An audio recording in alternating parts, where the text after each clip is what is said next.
Hello, my name is Mark Kirshner. I'm the Director of Planning with the Piedmont Authority for Regional Transportation. I'm going to take a few minutes to talk to you about how to make public transportation a better choice. The first thing is to talk about why people use public transportation. There are three categories. One is lifestyle. People choose to ride public transportation because it saves them money, because they enjoy the experience, and because it does help protect the environment. But there are also some people whose lifestyle doesn't have a multitude of mobility options, and they are somewhat reliant upon public transportation. The other are commuters. These are people that primarily just use public transportation to and from work. And then there are the occasional riders that might use it to get to a special sporting event or other event, such as a night out on the town. Then there is how we access a public transportation system. Despite the effectiveness and robustness of any system, there are ways that we access that. Whether we walk, bike, or drive our car to a park and ride, this does provide some limitations to the access to the service. A bus does not go down every street, so every person does not have access to a system. So this is a limitation that I think needs to be realized.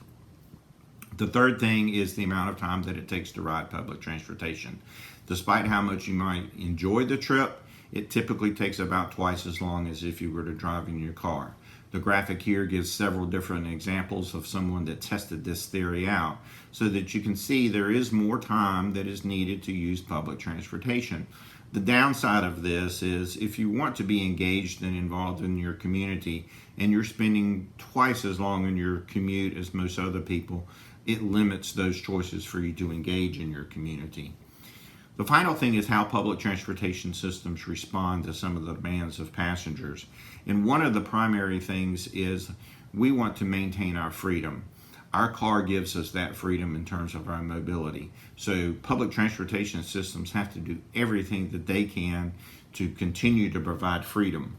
And one of those ways is to provide frequency within the service. The more frequent the service, the more places you can access, the more jobs you can access. In the graphic that's shown here, it's the same system with the same routes. One is on a 30-minute frequency, meaning that buses arrive every 30 minutes. The other is on a 15-minute frequency. And you can see that twice as many jobs are accessible when the frequency is higher. Finally, passenger amenities do so many different things to make a system more simple and understandable and make it a much more pleasant experience. Whether it's being able to track your bus on your phone, pay your fares online, and certainly have protection from the weather while you're waiting for the bus. All these things go into making a better public transportation system. So thank you for your time, and I hope you can use these tips to advocate for a better